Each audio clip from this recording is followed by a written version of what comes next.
Bet the Board presents Stay Green.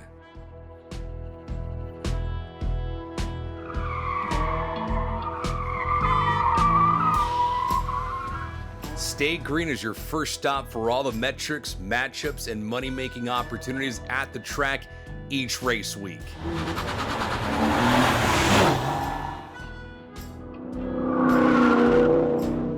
This is Stay Green, the NASCAR betting podcast.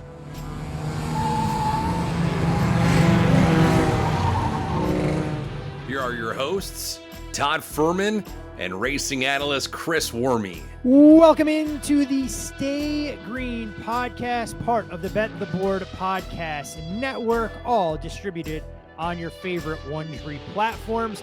The regular season is complete, and we shift our eyes to the postseason, where 16 drivers will vie for NASCAR immortality. I'm your host, Todd Fuhrman, joined as always by professional bettor and consigliere of sorts, Chris Werme. And Wormser, I have to ask you the $100 million question that I know all of our listeners are sitting on the edge of their seat waiting for.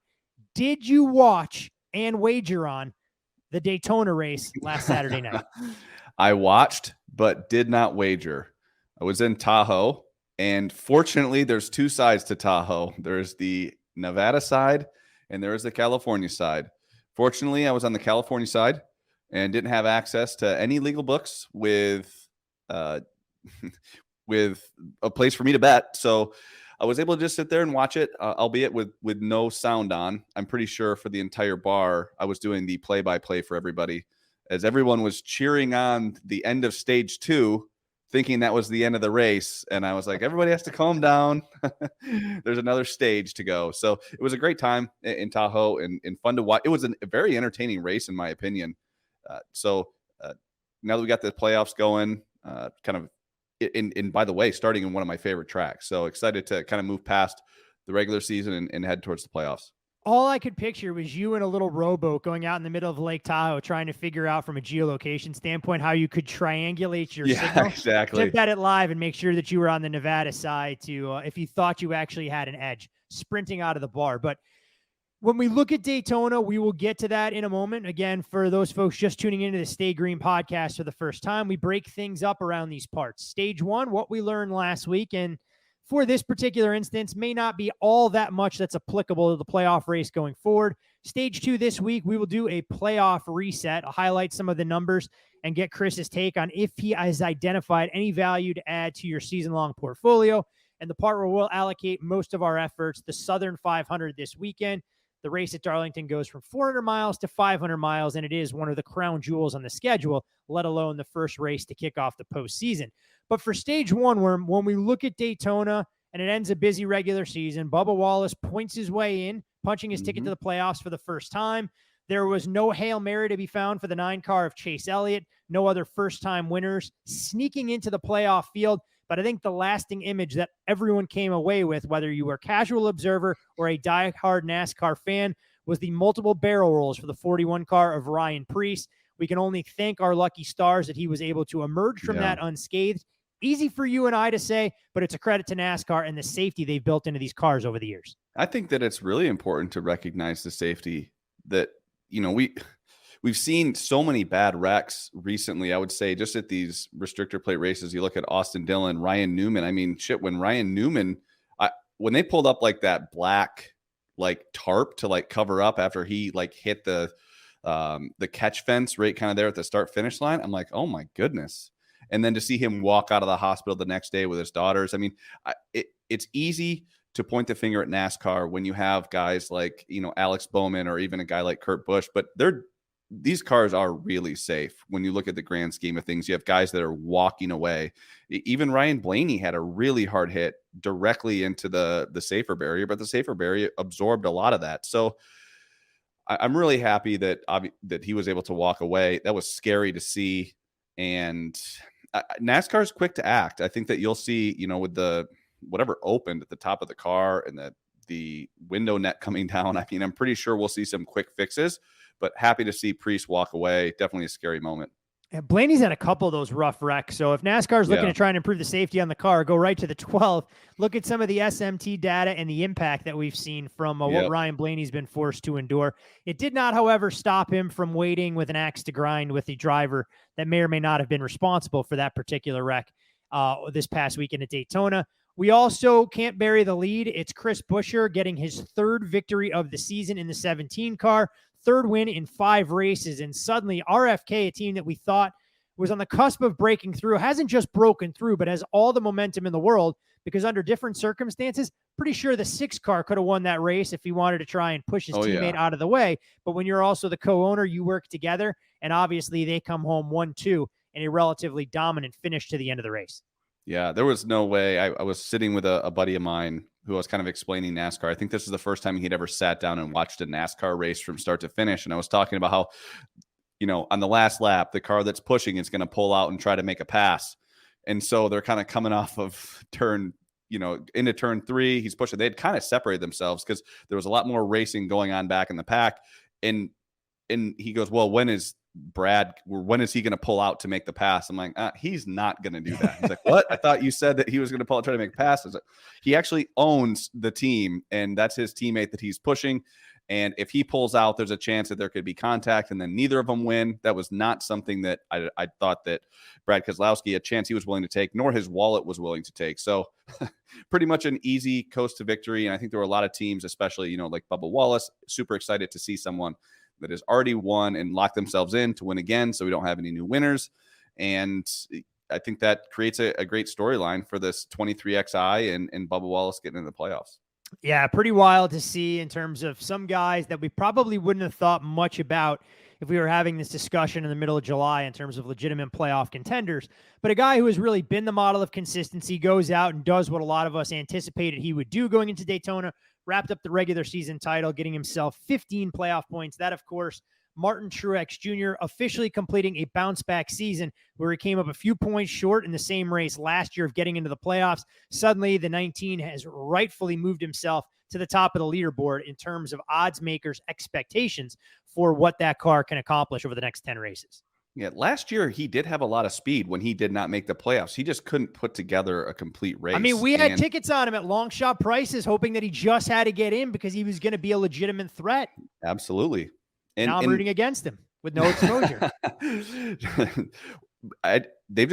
They've actually transferred over that speed. And I think that they've maybe even, obviously they have a little bit more speed this year than they even had last year, but to say that he wasn't a top 16 car last year would have been a joke. They just didn't have the finishes. I think he was even maybe top 5 in points last year and wasn't able to make it just due to all the winners that we had.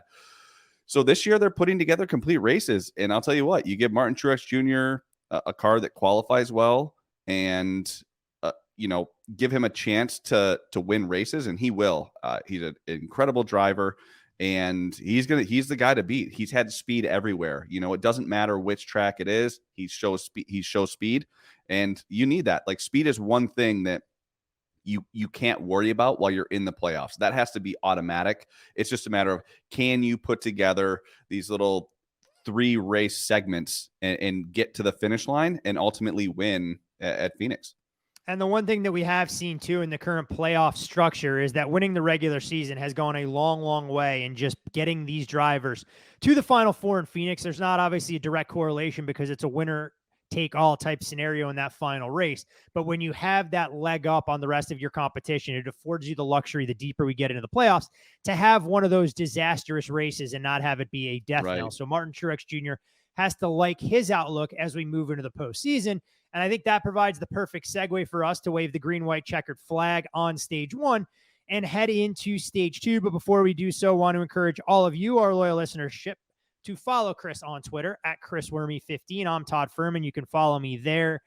Most importantly, for all things Bet the Board, follow the podcast at Bet the Board Pod, especially with football on the horizon. The college football podcast may be live, depending on when you listen to this, as we preview a lot of the marquee games for week 1.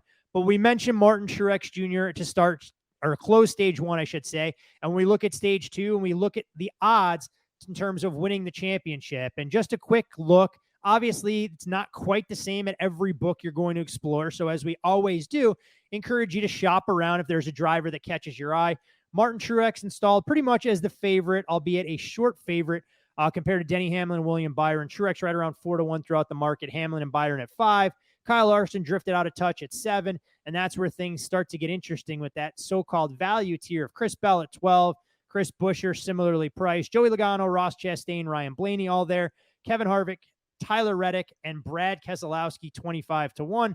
And no disrespect to the other playoff drivers I haven't mentioned, but I don't think any of us see a Cinderella run coming from a Ricky Stenhouse, from a Michael McDowell. And if Bubba Wallace showed speed and could put together consistency, I'll let him prove us wrong. But as you look at some of those numbers, we know you have a little bit of exposure, as some of our listeners do as well. Kyle Larson and Kyle Busch, 2 drivers that we've given out in this show. You and I nibbled a little bit on Tyler Reddick earlier this season, albeit at the exact same number that you can find throughout the market right now at 25-1. So we didn't steal a little bit of win equity there. But as you look at some of the drivers that we think are going to be in the mix, it's always the case that one favorite falls off. There's always a surprise driver that doesn't make it through to the round of 12, that doesn't make it through to the round of 8. But when you go through and know the life cycle of some of these futures numbers, is there a driver or 2 that you're going to keep your eye on, or that you would advise our listeners to maybe stay away from and wait for a better opportunity to avail itself? I think there's 3 drivers that kind of just jump out as potential value. I still think Kyle Larson 7-1 is going to be good. Listen, the last couple weeks or last couple months of the season, those tracks really don't transfer over to these playoff races. So, I think it's always been a thing for Chad Knaus and these Hendrick guys to kind of experiment a little bit. And I anticipate that the 5 and the 24 start showing a lot of speed again. And I know that at Watkins Glen, both of those guys were really fast. I expect that to continue. They're also really fast at Darlington as well. Kansas, and then Bristol will be an unknown. But I like Kyle Larson at 7-1. The other guys that kind of jump off is Joey Logano at 18-1. I know we have not seen speed out of this guy, but he's won everywhere. And it'll be interesting if he goes out and wins Darlington. I think you could see a massive shift in his odds just because he's been there and he can win anywhere. And he's obviously won at Phoenix. He's been good at Martinsville. Hasn't been as good at Homestead, but was good at Las Vegas last year early in the season. So if all of a sudden these teams start to come to life, I think Logano's a guy where you could see a little bit of a shift in price. And I'm going to say Tyler Reddick. He's thrown away, in my opinion, 2 races that Chris Buescher ended up winning, where at Richmond, he commitment cone line violation and throws away at least a chance of coming out and being the leader after the last set of pit stops, which Buescher inherited the lead and takes the win, then does the same thing on pit road with a loose wheel the following week at Michigan. We could be looking at potentially, Tyler Reddick with 3 wins at this point, just if he hadn't had those mistakes. So the speed is in the race car, and that's important. So you find yourself at a couple high line tracks where Tyler Reddick excels. Maybe he could win his way although it's going to be tough to point his way. I think he is going to have to win, but Tyler Reddick, I think, has a speed in his race car to do that. And I don't want to gloss over the playoff format either. I know sometimes we have people that are tuning in to not just Stay Green, but NASCAR for the first time as well. And when you look at the playoff format, there are 16 drivers that have the opportunity to win the NASCAR championship. Chase Elliott is the outlier here. You're going to hear them talk about the Owners' Championship probably more than you otherwise would, given the popularity of Chase Elliott and the fact that the 9 car can theoretically win, but Chase Elliott can't be the driver champion. After each 3-race segment, you're going to eliminate 4 drivers. So as Worm talked about, we'll see Darlington, Kansas, and Bristol. 4 drivers will go by the wayside. So we'll go into the Texas, Talladega, and Roval segment with 12 that are still eligible. After the Roval, we'll eliminate another 4. You'll have 8 drivers for Las Vegas, Homestead, and Martinsville. And once you finish up at the paperclip, there'll be 4 drivers left, and it's a winner-take-all type scenario in Phoenix. And to your point, Worm, you mentioned Joey Logano. I don't think any of us were talking about the 22 coming into Darlington at this time last year. So it's not necessarily about current form. It's finding speed in your race car and also being willing to adjust on the fly to what you see. Because last year we saw something that I don't think we're going to see again this year. 4 straight races where 4 non-playoff drivers went out there and grabbed the checkered flag. But the safest way to secure passage round after round after round is to go out there and win races.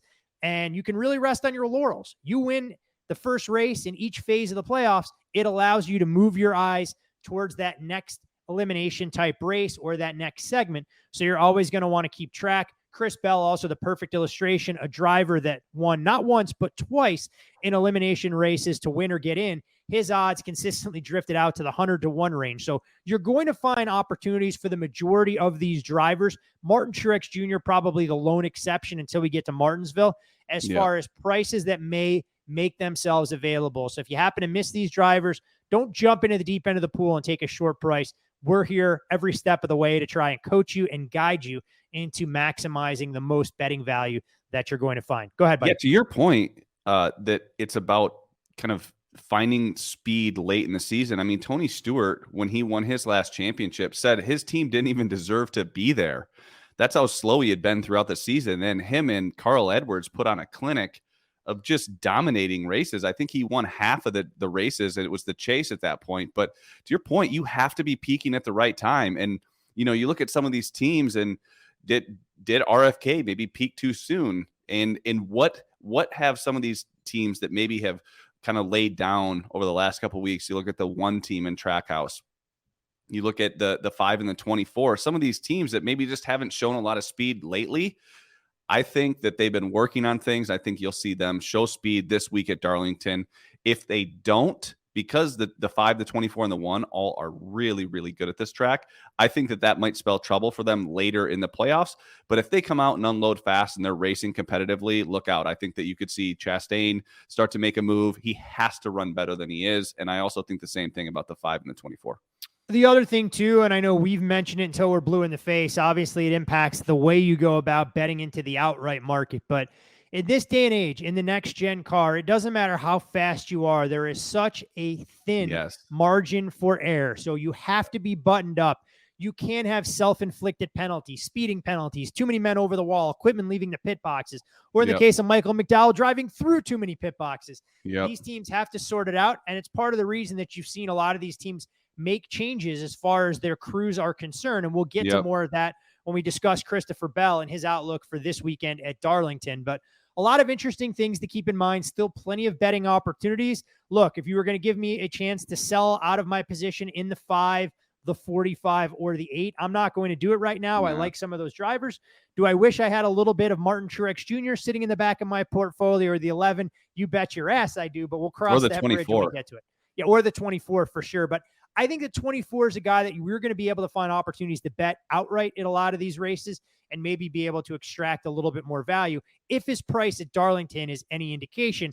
More on that in just a moment. So I actually think that I'm going to go out on a limb, and I'm going to say that Byron and Truex, one of those guys, is going to need a great run at Bristol in order to move on. That's my prediction. It's always someone in the top 8 that tends to struggle. I don't think if that's now, it. there's That's always saying guys something, that make a because mistake. that's the 1 and 2 seed. So those guys have a pretty big point They have cushion. a comfortable lead. So they'd have to have not just one bad race, but I mean, I'm not a math major by any stretch when it comes to figuring out NASCAR point situations, but they'd have to have 2 finishes probably outside the top 30, most likely. They'd have to have an early exit. They'd have to have an early exit where they don't pick up any stage points and kind of come in last, where it's just kind of almost a fluky thing. And then it only would take a penalty late in the race for them to end up with a 20th place points finish. And the next thing you know, the only way that they control their destiny is by a win. Now they could get in or move on by someone else's misfortune.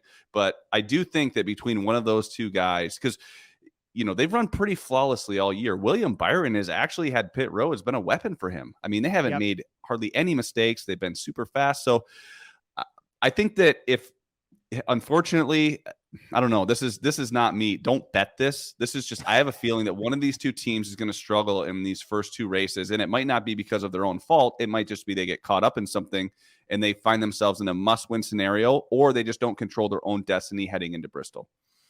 It's always interesting. And look, I know there are market makers that are out there that listen to this podcast. We know the kind of influence that you have as well with your Sunday pre-race poll in terms of influencing some of the betting markets. So for those folks that want to come outside of their comfort zone and get creative, I don't understand in this day and age, when you have so many official partners with NASCAR, why we don't have odds available, yes, no, for drivers to advance each and every phase of the playoffs to try and make things a little bit more interesting. And, you'd be happy to try and take a no price on some of those big guys, hoping that, obviously you don't ever root for wrecks, but look, things don't often go according to form. And we've seen it plenty of times when you look at these top 10 markets that even the best drivers don't finish in the top 10, 60% of the time. So if you had the foresight or the ability to bet nose on a lot of these things, you could blindly bet them across the board and have quite a bit of profit margin working in your favor. But the green-white checkered flag officially waving on stage 2. And it's on to stage 3 we go with a full breakdown of the Southern 500 and our second trip to Darlington, South Carolina this year. Last year was the first time in the history of the Cup Series, we mentioned at the top, and the playoffs, that a non-playoff driver won the postseason opener. And like we said, the entire first round was swept by non-playoff drivers. It was Eric Jones at Darlington, Bubba Wallace at Kansas, and Chris Buescher winning Bristol. If that wasn't enough, Tyler Reddick took home a checkered flag in Texas, so it changed the dynamic quite a bit. Nickname for this track, the Lady in Black, the track Too Tough to Tame, 1.36 mile egg-shaped track. We can give the history of why it's egg-shaped, because a gentleman that owned property had a minnow pond at one end, did not want to move that minnow pond, so the track designers had to work around that. High tire wear. You will not see any two-tire stops. You will not see teams stay out unless they're trying to get a lap back. And if it's been a 2 or 3 lap run, is about the extent of it. And as far as track comps, I know we have this discussion all the time, but I feel it serves as a good refresher. Fontana in its old construct that no longer exists, potentially one of the comps. Homestead, which we haven't raced at just yet.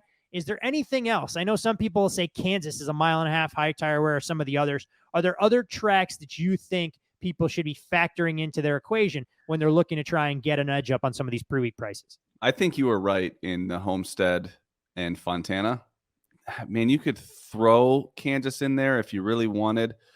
But I really think that this is kind of a standalone as well. There's just nothing else like it. It's really narrow. There's like 1.5 grooves. It's really hard to work your way up through the field. But if you have a good setup and you're able to kind of get any sort of momentum off the corner, whether it's off of turn 4 or turn 2, you're able to make a pass in the front stretch, or at least drive it in there deep and make a pass. But I would say that the biggest comp is going to be, so shockingly, just the race from earlier this year. I think that that's really indicative of the cars and, in the knowledge that they have with, last year. So the first time ever in this car. Now these teams have learned way more. I would say that earlier this year in the spring is still my number one track comp, or what I'm using to actually kind of handicap this race. The other thing would just be guys that are good when there's high tire wear. Who's good at managing their tires? Who's good when the car is feeling loose? But you also have to remember that this race is going to start in the day and kind of end in the night. So, one of the longest races of the season, who can battle and kind of survive is really, really important to getting a good finish in this race. And just because your car's not handling good early in the day, does not mean that it might not come to you at night. So for people that are live betting it, keep that in mind. The good thing is it looks like Mother Nature will smile upon us. Expected to be mid-80s and sunny on Sunday, a far cry from folks dealing with some of the fallout from the tropical storms in the area, as it's raining currently there on Wednesday as we record this fine show. One other thing I wanted to highlight before we get into the individual drivers. I mean, there's a reason why 5 of the last 8 races at Darlington have all been won by a driver who's now in their 40s. That includes 13 out of the last 16 races with veterans, Eric Jones and William Byron, the outlier. This is a race, as you mentioned, it's 100 miles longer than what we do in the spring and Labor Day weekend for that throwback. You have to be patient. You have to wait for the track to come to you, and you can't burn up your equipment early. So keep that in mind when you're looking at a lot of the drivers that we're about to dive into. And we'll start with the favorite. He's the same favorite that we had to win the whole thing. It's Martin Truex Jr. at a price shy of 5-1. When you look at his current form, 3 finishes worse than 7th over the last 13 races. But those 3 tracks, not exactly NASCAR's bread and butter, the Chicago Street Circuit and 2 super speedways. He finished the regular season with 15 top 10s, 9 top 5s, had him tied with William Byron for the second best mark in the series this year. And when you look at how he's run at Darlington, don't be fooled by his recent finishes. He's led 914 laps and 22 starts on this track with 2 wins, 4 top 5s, 10 top 10s, won the pole here in the spring, had an accident on lap 145 that took him out of the mix. And he's actually had an incident not just the last race, but all 3 races where he's had a chance to go out there and win a race in the next gen car. Man. Martin Truex Jr. buying or selling at current market price. I mean, the other thing too is when you look at our show outline, you've left off a bunch of other things that he's done. Like, that's how long of a list of accomplishments he's had at this track. I've said this kind of all along. This is probably his best track, and he should be the favorite. I think that if you combine his ability to qualify and his ability to kind of dominate some of these races, you know, he's run a perfect race here back in 2021. I would say that along with his dominant win, you know, back in the past at the Coke 600, this was his next best race. And listen, the only downside I have with Truex is his inability to get back to the lead. And we saw this earlier in the spring. He was out there dominating. He loses his track position, and his car was just way too tight. He wasn't able to make passes and work his way back up through the field. And we've seen this a few times with him. Now, you go to a place like Michigan, which doesn't correlate at all with this track, but he was so fast. But at the end, other cars made better adjustments, and he wasn't able to get around Chris Buescher when he lost track position. So I think that's the only knock you can really have on Truex heading into this week. Otherwise, I anticipate him to be fast and be around there all week. I don't know where his price will go. If he qualifies on the pole like he did earlier in the year, I don't see him going much lower than 9-2 at this point. So no reason to get involved now. Might as well see him unload and see where they qualify. Not with so many other drivers tightly bunched here in terms of the favorites, and Kyle Larson, the next closest competition, at least on paper. You see Larson's price at 6-1, just 1 top 5 in his last 6 races, 2 top 10s during that span as far as his current form. His 10 top 5s, though, are actually the most of any driver during the regular season. However, with the sweet comes the sour, and he's had 9 finishes this season of 25th or worse. Hopefully he's gotten them out of his system when you talk about how every race has a carryover effect in the playoffs. The last victory for the 5 car came back at Martinsville. As far as his track history is concerned, he's still seeking his first win at Darlington. Obviously had a race-winning car before he got into a dust-up with Ross Chastain in the spring. Last 8 trips here, though, he's had 7 starts inside the top 10, so it hasn't been track position. He's had to work from the back of the field. Best finish over his last 3 trips, though, is 12th last September, all in the current next-gen car. But before his recent run of 3, we'll call them mediocre efforts, he had 4 straight top 3 finishes. When we look at Larson, it's always like the sirens before the boat hits the rocks. 6-1. Do we want to back Kyle Larson at a number this short, knowing that inconsistency is probably the word to best describe his 26 race regular season? I'm going to say no. I don't want to back this price. But if he was 7, I would be interested. It's amazing how just that 6-1 and 7 is such a difference maker. I know that he did open at 7 on Bet Rivers. I don't think that lasted very long. But listen, I think you brought up a good point. He has to eliminate these 25th or worse finishes. And, you know, it's just a matter of when he's going to make his mistake, when he's going to go to the rear, because he will do it. If he does it early enough in the race, he's able to drive back up through. But if he does it late, it's going to cost him a lot of points and a shot at the win. Again, another one of his best tracks. You know, I think that, you know, we referred to kind of the spin and win last week with Jeff Gluck and who was able to drive through the field. If Larson had been able to pull this race off and actually win, so if Ryan Newman doesn't bring out the caution and then, you know, another quick caution and then have the Chastain Larson dust up, he would have been a guy that potentially spun and won because he went back to 25th place and was able to drive back up to the field really quickly. So I think, you know, there is a handful of guys that can drive back through the field. Kyle Larson is one of them. He's the only guy, maybe Denny Hamlin, are the only guys that can really overcome those mistakes. So I think they have that working for him. But I think he can still be a little risky. He can afford to a few mistakes in his first round because they're probably his best tracks. You have Darlington, Kansas, where he was passed on the last lap. You know, by Denny, who I thought had a little bit better car. And then Bristol is another fantastic track for Kyle Larson. So I'm not worried about him getting through this stage of the you know, this first round, but I don't know that 6-1 price with the amount of mistakes that they've had. I'd rather see him unload and make sure he's fast before I get behind him. And Kyle Larson's going to get some additional track time this weekend. He will be driving the 17 car for Hendrick Motorsports in the Xfinity Series. And so will this gentleman who we've grown accustomed to running in the Xfinity Series when he goes to Darlington. That, of course, being Denny Hamlin, who, if you shop around, I've seen the 11. We'll call it widely available, right around a price of 8-1. Some shops a little bit shorter there. As far as his current form, third best average finish of all drivers during the regular season. 5 top 7 finishes over the final 7 regular season races. More impressively for the 11, he's led laps in 7 straight races. Even if it hasn't been a lot of laps, he's shown a knack for being able to get to the front. Now it's where things get interesting when you talk about Denny Hamlin and his track history at Darlington. 9 top 10 finishes in his last 13 Darlington starts, including 8 that have resulted in the top 5. His numbers overall are excellent, has the best average finish of 7.4 at ovals all time at the track. His 4 wins are the most by an active driver. He did finish here 12th here in the spring in a performance that I think surprised both of us, that he was never really in the mix for a win. 5 top 5s, though, as I talked about in the last 8 trips to this track. And when we discuss high tire wear, there are few drivers better than protecting their equipment than the 11 of Denny Hamlin. Absolutely. I would like to pull the trigger on Denny at this 8-1 price if he just didn't have kind of this rain cloud hanging over him, that even on the first race of the year where he struggled and no one saw that coming. He was fast, obviously, going into the race. He had just won Kansas and was heading into Darlington, another one of his great tracks where I think he's won this race 3 times. So I was shocked to kind of see him unload so poorly. I mean, it was a poor qualifying position. I think his average running position was 14th, which is just shocking for a guy like Denny Hamlin at a high tire wear track. So that's the only thing that has me hesitating.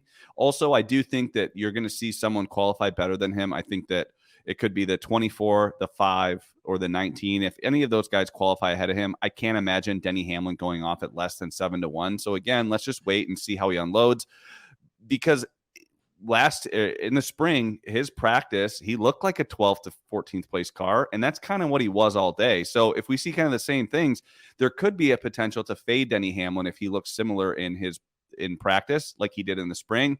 So obviously, if there's potential to fade him, there's no reason to get involved at this point. And you mentioned the 24 next. He's the last driver that we'll put in this so-called group of favorites. His price has drifted out a little bit. If you shop around, you can find him at a shade less than 9-1. At a couple prominent books. As far as William Byron's current form, streak of 5 straight races of 14th or worse, came to an end over his last 2 races, one at the Glen and came home inside the top 10 at Daytona. 50% of the regular season races this year ended with him finishing inside the top 10. The 877 laps he led during the regular season was the best in the series, slightly edging out Martin Truex Jr. When we look at overall track history, did win here in the spring, ending an HMS drought that went all the way back to 2012. 5 of the last 6 trips to Darlington have had Byron starting inside the top 10. And as a result, 4 top 8 finishes to show during a 6-race span. And when you look at what William Byron has done, 3 straight races here with a driver rating of 100+, and he's collected stage points in every single stage. Clearly, he's got it figured out in the next-gen car when he's unloading at the track too tough to tame. Well, in addition to his speed, I like the fact that they just have minimized mistakes. I think that they've taken a page out of Chase Elliott's book from 2022 when he was able to win 5 races, even though he didn't have the fastest car in 5 races. I think William Byron has had more speed this year than the 9 car had last year. You throw that in and couple that with a lack of mistakes, and his pit road, or his team on pit road, has just been astonishing. It's almost a weapon at this point, where if you give this 24 team the first pit stall, man, is he going to win the race off pit road multiple times and just kind of keep it in the top 5. And you know what happens when you keep it around the top 5? Sometimes you get a guys like Chastain and Larson to wreck each other, and you can just kind of walk to victory lane. So I think that every week William Byron is going to be, is he going to unload the fastest? No, maybe he won't, but he's going to qualify well.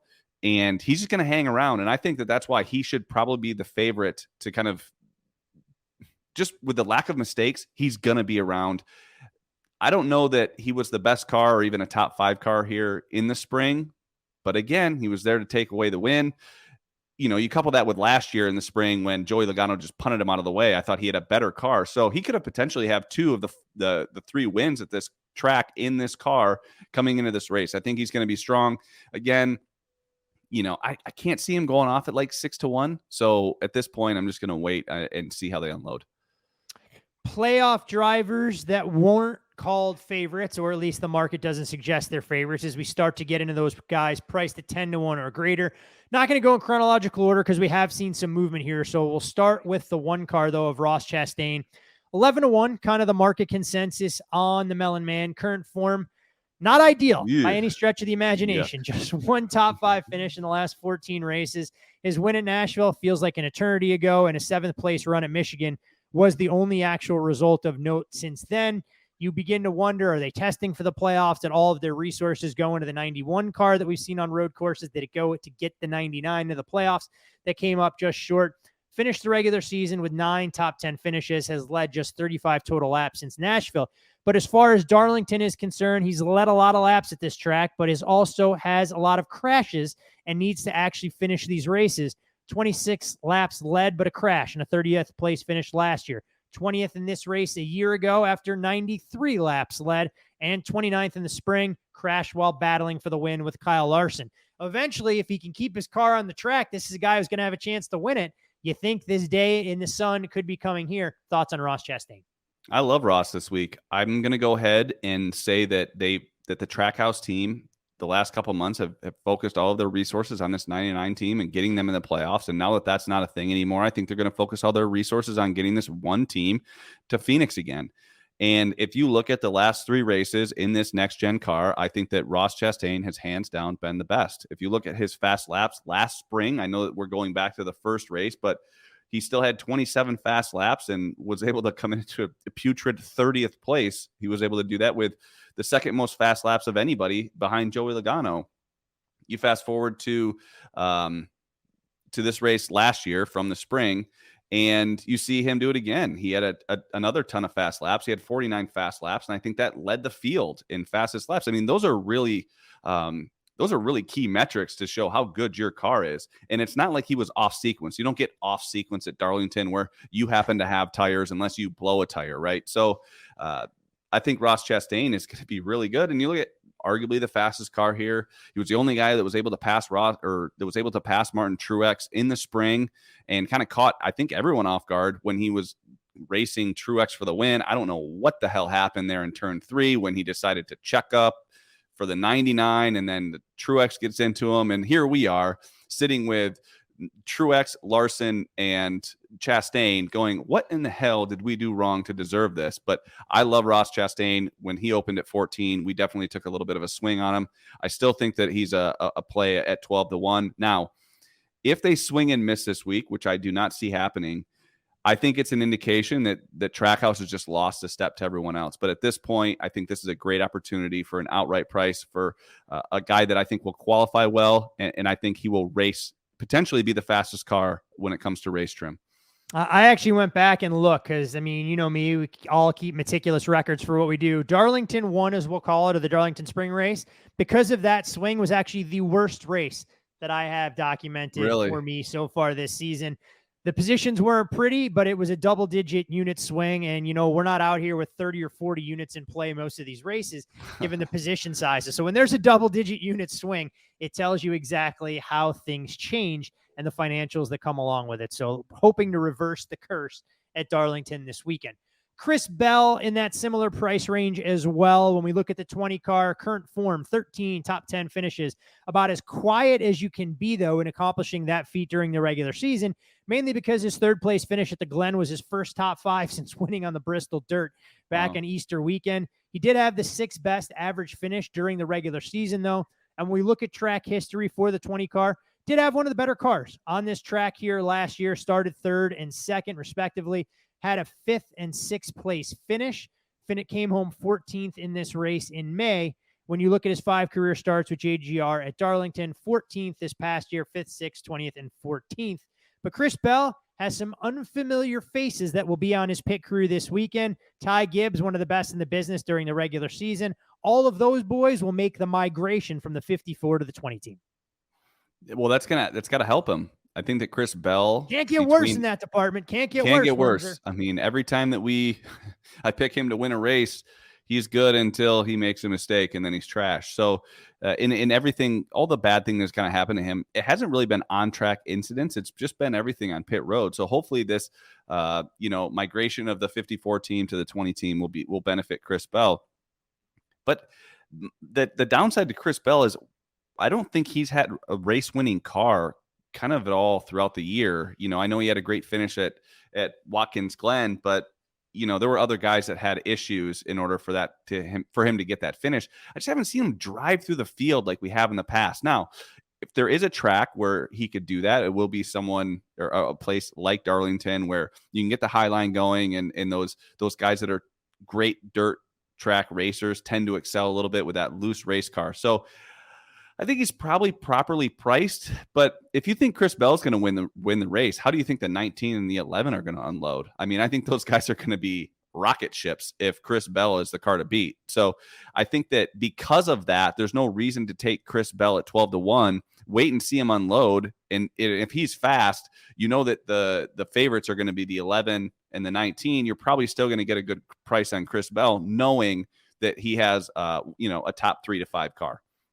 He's had what I would probably describe this year as a relatively high floor most races that he goes out there and performs, but a low ceiling at the same time. To your point, Correct. Just hasn't shown race winning speed.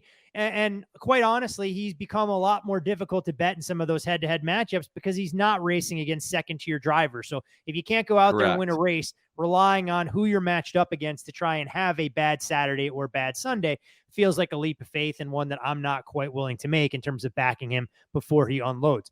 Kyle Busch, his price has been on the drift. We saw him open as low as 10 or 11-1, upwards of 14-1 right now. Produced a run of 7 straight top 9 finishes earlier this year. However, over the last 7 races, he has 3 finishes outside the top 30, and he's only led a total of 7 laps going back to the Nashville race. As far as track history is concerned, he's finished 7th here in the spring. It ended a run of misfortune where he had 3 sub-30th place finishes before all that ended with engine or accident issues. So it wasn't just that he didn't have speed when he was driving the 18 for Joe Gibbs Racing. He had a run of misfortune. Prior to that, though, he had 6 finishes of 7th or better over a 7-race span. I can't figure out Kyle Busch either, my friend. I'm hoping that you can provide a little bit of clarity here. Okay, well, let's kind of distill it down. If you look at the high tire wear tracks from earlier this year, I thought that if you go back to the first race, I thought Kyle Busch was a top 5 car. And I don't think I can say that about many tracks this year. You can say it about Fontana. You could obviously say it about Gateway, maybe Coda, but I don't know that much translates. I think that it's really important to take a look at Fontana. And whenever you have a guy like Kyle Busch, who's an outstanding driver, the cream usually rises at tracks like this.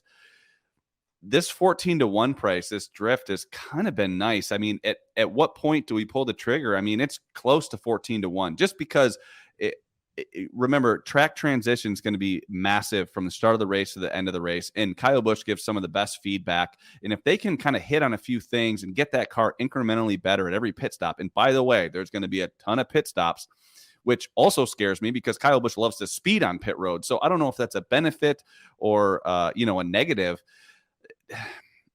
But he's still 14-1 going into a place where I think he runs well. But again, the mistakes and he's just got a high beta. He's either really fast or really bad. And by the way, I swear, every time that he's had an incident, his car is ruined and he just quits. And I'm not sure his car's always ruined. It just may be Kyle doing what a 6-year-old does on an elementary school playground, going, you know what? I'm taking my ball and I'm going home. Yeah. Kyle just takes his ball and goes home. It doesn't matter what. It's like, no, it's just cosmetic. No, it's trashed. It's done. And he just kind of takes it to the garage in a very pouty manner. And then he gives a terrible interview and he's already on a plane before the race is over. He's headed home. I don't like that, especially as someone that's holding a massive future ticket on him to win the playoffs, or the playoffs. I was right the first time. You can call it whatever you want. We don't have. I just think what Kyle's needs is just solid runs with, if he has a chance to win, one race, out of every 3, he has at least race winning speed. I think he'll be just fine. But that's been a lot to ask, and I think he'll do well in this first round, but. I just don't think the speed has been there. And in a place like Darlington, you might not need the speed, but you're going to need the handling. And I don't know that that's been there either. It's still Kyle Busch. 14-1 is a pretty decent price. If I would not talk anyone off that bet if they were interested in that. Did you see the biggest news, though, relating to Kyle Busch that came out earlier this week? His brother retired? Oh, well, that too. But I mean, that's irrelevant to the track. I mean, you can understand why Kyle Busch could be a little bit frustrated. He put his multi-million-dollar home on sale there. Him and the family are moving. So I figured you'd be, top of the list to try and put your bid in to buy what looks like a house that, closer to a castle than anything else in lovely Denver, North Carolina, wherever the hell it is. Where are they moving? I think just closer to the race shop. I mean, RCR is way the hell out there. So maybe they're moving closer to where they need to be. If I'm Kyle though, and I had that bankroll, I'd probably keep multiple houses though. What's it? He like struggling to make his mortgage payment. Like he can't have two places. Be a hell of an Airbnb. He should do that. Maybe try and set it up, especially if there's a dirt track and you provide go-karts. It would be an outstanding experience. Yeah. And if you decide you want to try and race Brexton in late model out in the backyard, you take full advantage of that. All right. A driver though that does drive a Toyota still currently, who was a former member of RCR, who we have seen his number actually shorten this week, would be Tyler Reddick. And a very prominent book has his number as low as 9-1 to win the race. Wow. When we look at Reddick's current form, 4 top 10 finishes over his last 7 races, 7 top 5s this season, largely because of the inconsistency that you mentioned. Hasn't been a consistent finisher with a ton of self-inflicted wounds that have been plaguing race-winning race cars. When you look at his track history, though, was 2nd and 3rd, respectively, here a year ago. So he's got the finishes in the next-gen car when the speed is there. A 22nd place finish in May felt like a little bit of an outlier for where he should be. When you talk about high tire wear and the high line coming in, the last 5 races here, though, he started no worse than 10th. Qualifying has definitely been on the side of Tyler Reddick. I think he has a ton of value heading into the playoffs from a championship perspective, but this price is pretty short. Again, I'm going to keep referencing this. I think the 5, the 24, and the 19, and probably the 11 are going to be the favorites going into this race. So I don't know why you'd want Tyler Reddick at this 9-1 or 11-1 price. If you had someone at more like a 15-1 price, I would say that that's a little bit more indicative of where his price should be, or at least a bettable price should be. He has thrown away 2 potential wins. I think his biggest knock is he has struggled on road courses, but you know what? There's only one of them in this playoff run, and he's at least consistent there. So if he does find himself moving along and needing something productive, or at least or even a win at the Roval, I think he can pull it off. I just don't know this week if this is the spot where he gets it done. He's had speed, but they just can't get out of their own way with these mistakes. He's kind of got a little bit of that Chris Bell in him. As a matter of fact, it's almost all the Toyotas with the exception of, I guess Gibbs and Truex. Everyone else has just struggled on pit road. So I think you'll see Reddick at times be the best car, but I still don't think he's like a 9-10-1 best car at this point, or at least at this point in the week, because I don't see his odds getting reduced at all. I think you'll see him, if anything, you'll see him float up a bit. This portion of the program is going to take on a very Ford flavor as we run through some of those guys driving the blue bow tie. No, that would be the blue oval. The blue oval. Blue bow tie is Chevrolet. So it tells you how many American podcasts have you done today? This is actually the first. So the fact that I'm already running on fumes probably ain't great. Ask me again in 3 weeks when we start to get into the peak of football season. Then you'll have to be the one to keep me sane. Kevin Harvick, 20-1 current form, 5 top 10s over his last 7 races, despite not having race-winning speed, honestly, in any of those races.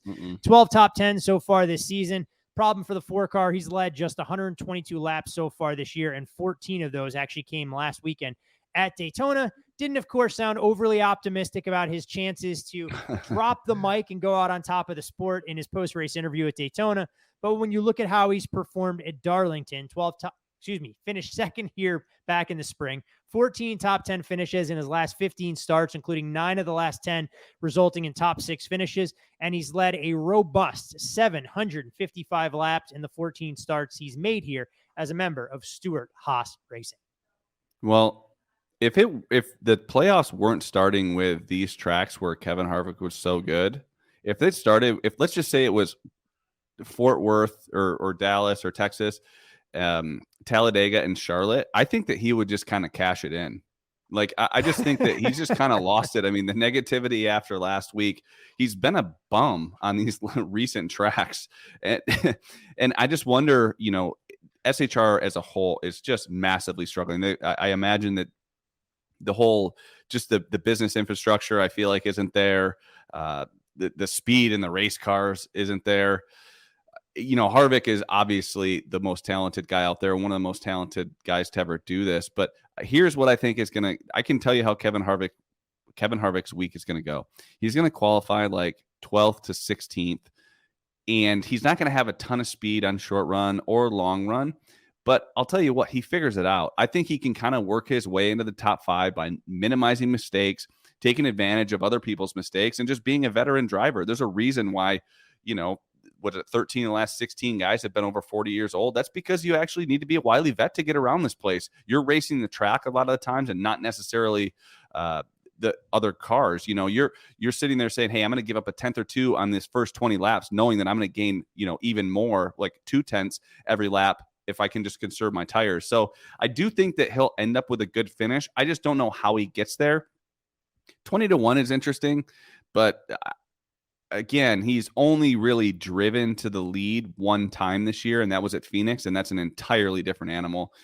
So I don't hate Kevin Harvick outright, but I don't think that price is going anywhere. You mentioned wily veterans, and I think Brad Keselowski falls into that classification as well. Clearly, RFK has been on the uptick. Brad not able to find his way to victory lane just yet, like his teammate. But what's interesting about the 6 and the 17, when one runs well, it seems like both run well as long as they don't get collected in wrecks. And when you start to talk about Brad's history at this track, Sunday will mark his 20th start at Darlington, 10 career top 10s and 5 top 5 finishes with an average finish just inside the top 12. He also has 3 career poles to his credit. Finished 4th here back in the spring, honestly, before RFK started to find consistent speed, and he picked up stage points in both stages. So it wasn't strategy late or anything unusual that he came out of nowhere to get right in the thick of things. It was actually the first driver rating he'd amassed at Darlington since May of 2020. And when you look at the 3 top 7 finishes in his last 4 trips here, Brad Keselowski also has seen his number on the move, opened with a similar price to Kevin Harvick, but he's come only one direction, and that's down. Yeah, I like Brad this week. I think that this is his best opportunity to win. I think it's between here and Bristol when it comes to all of the races in the playoffs here. Listen, his price has come down, and I think that it's for a couple reasons. Number one, just RFK in general has just shown speed, right? His team has won 3 of the last 5, albeit it hasn't been him. It's been his teammate. But I think that Brad has really set himself apart at this particular track from his teammate and Chris Buescher. RFK did not have a ton of speed earlier in the year, and you had Brad K mixing up in the top 5. Meanwhile, you had Chris Buescher riding around 24th. I think that was his average running position for that track. So for 2 cars that typically run right next to each other, at least similarly, for Brad to be that much better really shows his talent and his ability at this track. I think that there's a reason that his price has, gone from 20-1 down to 16 at some places. I expect Brad to run well this weekend. If you expect Brad to run well, do you expect the same of Chris Buescher, who finds himself at 20-1? Buescher, one of 6 drivers with multiple wins, and his 3 wins this regular season have him tied with Kyle Busch and Martin Truex, second in the series with an average finish this season of just outside the top 12. We talked about him being the hottest driver. Finished 10th here back in the spring, 3 top 10s over his last 5 trips, but no finish better than 9th. Stage points just once in his career at this track, and he has actually never started a race at the Lady in Black inside the top 10. I mean, if you were to tell me at the beginning of the season that Chris Buescher would be 4th in points, 2 points ahead of Kyle Busch, 10 points ahead of Kyle Larson, 2 points ahead of Kyle Busch and 4 points ahead Kyle Larson, I would have been shocked. And oh, by the way, he would have won 3 times, the same amount of times as Truex and Kyle Busch. Listen, it's hard to take anything away from this guy other than he just hasn't performed at this track very well. And especially not as good as his teammate. Now, that doesn't necessarily mean that he's going to be way worse than his teammate, but I do think that Brad Keselowski will probably outrun him this week. Buescher's just struggled here, but he's also struggled at other tracks and has definitely made a turnaround. Listen, there's speed in the race car, so I like that, but he just doesn't have the finishes, and this is one of those places where you either have it or you don't, and at this point, Chris Buescher has shown me nothing in his driving style that says that this is the type of track where he's going to be successful. So at this point, he's still kind of on a fade list for me. But I could be surprised just because of the speed in the race car, just at RFK in general. But 20-1 is a really short price for him at a track where he just doesn't perform well. I would say I'd be shorting him if anything. It sounds terrible to say because I would pick on anybody else who used this line when it comes to the do factor, no matter what sport you bet. But it feels like Chris Buescher is running so well, he's due for something to go wrong in NASCAR. We know that often is the case. It's not like you suddenly wave a magic wand and get things to go the right way for you. But Chris Buescher has been in the right place at the right time in a lot of these races. And some of it, or a lot of it, is a credit to his talent and having speed in the race car. We'll see if he can sustain some of that over the course of 500 miles at the high tire wear track. And before we close the book on the Fords, a pair of Penske teammates, Ryan Blaney and Joey Logano, very similar price range. As far as Blaney's track history here, 9th year in the spring after starting 11th, one of his best finishes. Over the last 8 races, he's had a top 11 starting position in 7 of them, but the last 4 races here failed to generate a driver rating above 92. Meanwhile, Joey Logano on the other side, the last 7 trips here, he's finished inside the top 8 5 times. Average finish during that span is better than 8th. Started both races from the pole last year, and that's one thing we've seen with the 22 this year. Even when he doesn't have long run speed, he's been able to put together a tremendous lap. And when I look at these 2 drivers with similar prices, for me, Worm, I'm much more likely to buy the 22 at the current price than I am the 12. That being said, I'm not sure I'm ready to buy either of them pre-week. Yeah, I would say absolutely. I like Logano more than I like Blaney. Here's the difference. Blaney, I thought, had a better car in practice last in the spring. However, that didn't necessarily mean it was going to be a great finish for him. I think Logano, where did he finish? Listen, Logano's just one of those guys where when you're running well, like, he's always going to be right there. And I'm not talking about when you look up in the mirror, let's just say you're leading the race, all of a sudden Logano out of nowhere, when it comes to like the last, 25% of a race, he just kind of finds himself in the top 5. And a lot of that, credit to his crew chief and Paul Wolf, who I think is kind of one step ahead of everybody. But man, he just has been non-existent. And I don't anticipate him just all of a sudden breaking out. I think that the Fords have struggled a little bit with the exception of RFK. I think you can include that in the Penske camp as well. Moving on to Ryan Blaney, I mean, just this anomaly that we saw at the Coke 600 where he just went out there and blew the doors off of everybody. I don't think that either one of these guys is all of a sudden just going to show a ton of speed. If you just look at some of the races that we have in the playoffs, you look in last year, they were great at Phoenix and they struggled this year at Phoenix. So I don't think it's the same team that they were last year. I think it would be an incredible run to see him go ahead and win the championship. But without that speed, I think that they have to have some concerns. They're going to have to get creative, think outside the box on how to get some track position, and then they have to keep it. So I don't know. I'm not high on Penske this week, although I'm higher on Blaney this week than I would typically, just because I thought he was good in practice and felt comfortable in his car. Although I like Joey Logano more. He just tends to find himself in the top 5 or the top 10 later in the races. He's just a wily vet at this point who can get it done anywhere. But neither one of these prices has me excited. Bubba Wallace, the final playoff driver we'll touch on. For those folks who are waiting for a deep dive on Ricky Stenhouse or Michael McDowell, I'm sorry to play spoiler. Neither one of those, in my opinion, will factor into race-winning vehicles. Famous last words, so run out and bet them both at prices of 200 to 1 or greater. Bubba priced right around 30 to 1-ish, thereabouts, pointed his way into the 16 seed. When you look at his track history, finished 5th here in the spring. That was a stretch of races he was in where he had 3 straight top 5 finishes, back-to-back top 10 finishes here. But in the 8 previous starts, hadn't finished better than 16th as a member of 23XI or Richard Petty. Is this a spot where Bubba can go out and surprise? Well, I think he can beat expectations. I don't know that he can go out there and surprise us and win the race. I thought that he held on pretty well at this race in the spring. I know that he didn't have the finish that he probably wanted, as his average running position was a little bit better than his finish. But what a great run. He qualified second, and I thought he held his own, definitely hanging on to second place. And there were only a few cars that were able to kind of pass him under green flag conditions. And the other thing that Bubba did really well, and I think he deserves a ton of credit, is it was his playoff spot to lose. And we were coming into 2 road courses and then Daytona. And he did everything he needed to do in order to get these finishes. And I think he deserves a ton of credit. I think it shows a little bit of maturity out of him. He didn't get pissed off when bad things happened. He just put his head down and drove the damn race car. And the more that Bubba Wallace just puts his head down and drives the race car and doesn't worry about everything else that's out there, I think he's going to be better off. And he has to have some confidence, or at least a little bit going for him, knowing that he held on to a spot when guys gunning for him at places where they're typically better than him. And if he can take that same mentality and actually have a race winning car, or at least a top 5 car, I think that he could do some damage. And we have some tracks where he's good. I think that Darlington has to be a strong point for him based on his performance earlier in the year. I think that Kansas also has to be a strong suit for him. I think he can go out there and score a lot of points. I don't know if he can win the race, but I would be looking to maybe back him in matchups if the price is right.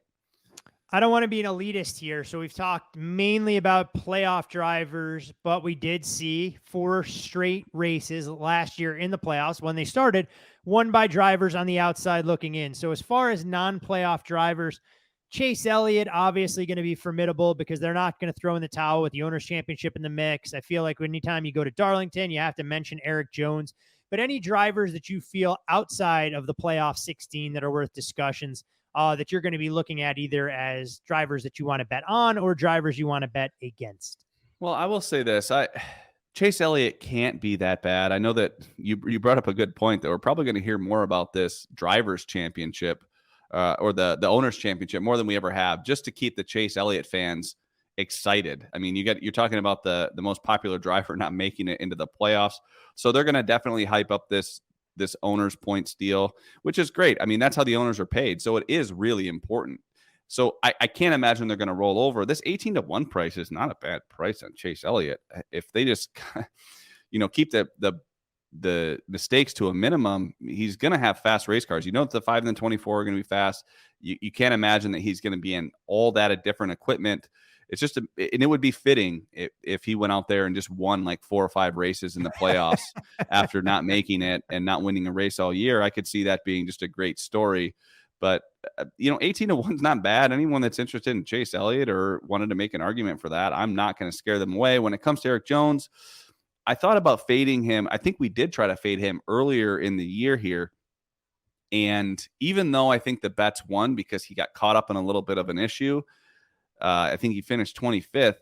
He was better than most of the cars that we faded him with. So I don't think he's going to win the race. I still think Eric Jones is way overvalued at this point in the week.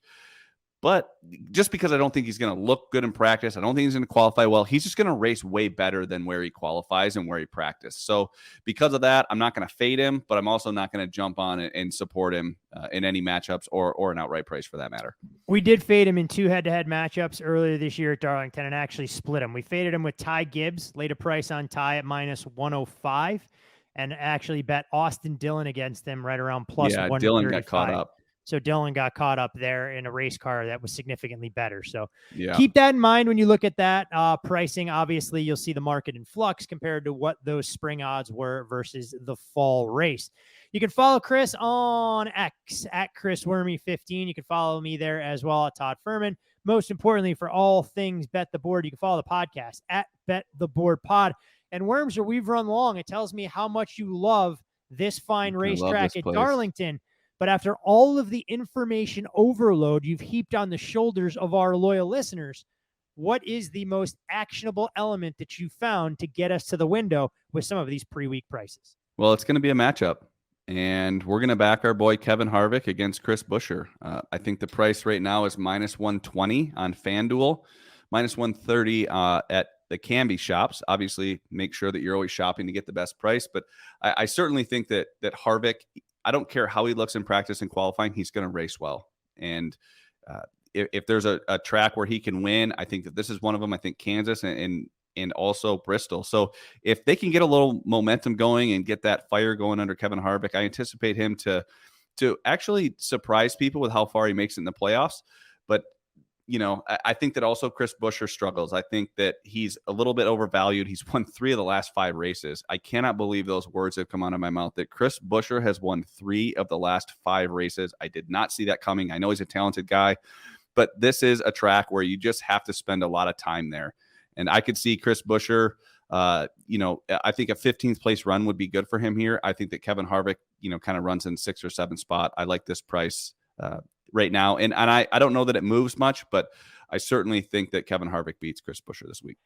Quick follow-up there on that matchup. If Harvick goes out there, doesn't qualify well, practices highly mediocre, and the price drifts out because we've seen it before against Kevin Harvick, would you be willing, and I hate to say this, but I'll say it anyways, to almost back him blindly in this head-to-head matchup, even if he has a car, at least on the surface, that doesn't look like it has that much speed, knowing that they're going to have a ton of time to make this car better given the length of this particular race? He's probably the only guy I would bet blindly, just because I know Rodney Childers is awesome on the pit box. And Kevin Harvick is it's amazing what he's done at SHR this year relative to his teammates. So he's the only guy that I just think will run well. Now, I don't think he has a race-winning car, but if you just had to pick a guy that's going to get a good finish or work his way up through the field, it's Kevin Harvick. I just hope he hasn't quit. I don't think he has that in him, but certainly the comments he's made over the last couple of weeks, and he's been pretty much non-existent, especially in these road courses. It's almost like he didn't even care. But I think he's going to ratchet it up for the playoffs. Darlington's a great track for him. You need to have been there a bunch. And I think that the transition from day to night, I think that you'll start to see Kevin Harvick just slowly pick off spots and work his way close to the top 5. Something that I had to ask because it's so important when you look at some of these drivers that even if they don't have race-winning machines, they may still offer upside and opportunities, knowing how quickly the market can react based on some of the practice times that we will see. All right, my friend, so it starts the 10-race stretch until we crown a champion. Obviously, some of these tracks much more bettable than others, and we'll be with you every step of the way. And Sunday, hopefully early-ish in the day. I'm not quite sure what time you have your pre-race pull scheduled for on the holiday weekend. We'll try and get something up on the site when the markets start to pop before these numbers move a little bit too far. So encourage you to check out the Bet the Board podcast website. Any final words of wisdom, parting shots, wisdom that you would like to share with our loyal listeners? No, I just think that these first 3 races are great betting races. You're going from Darlington, one of my favorites, to Kansas, I think another very bettable race, to and then a fun race at Bristol. It's always nice to see him back on concrete and not racing in the dirt. So I'm excited. This has been great. And now I think we really see what teams have. Not that I think there's been any sandbagging, but there's certainly no reason to be good at the last 10 races. So I don't think that teams have maybe tipped their hand quite as much. So it'll be interesting to see how these guys unload. The only sandbagging that takes place is you in a big money game at the golf course, much like Billy Walters, baby. Highly chronicled in his autobiography. So, no kidding. Best of luck to all of you, our loyal Stay Green listeners. Make sure you're checking out all of the great content we're producing at Bet the Board Pod throughout the fall. College football, NFL, best bets galore. Plenty of ways to give you plus EV positions to build those bankrolls before we get to the Final Four at Phoenix. For Chris Werme, I'm Todd Fuhrman with a Kevin Harvick head-to-head matchup over Chris Buescher. Ticket in hand. Hopefully we'll see you at the window.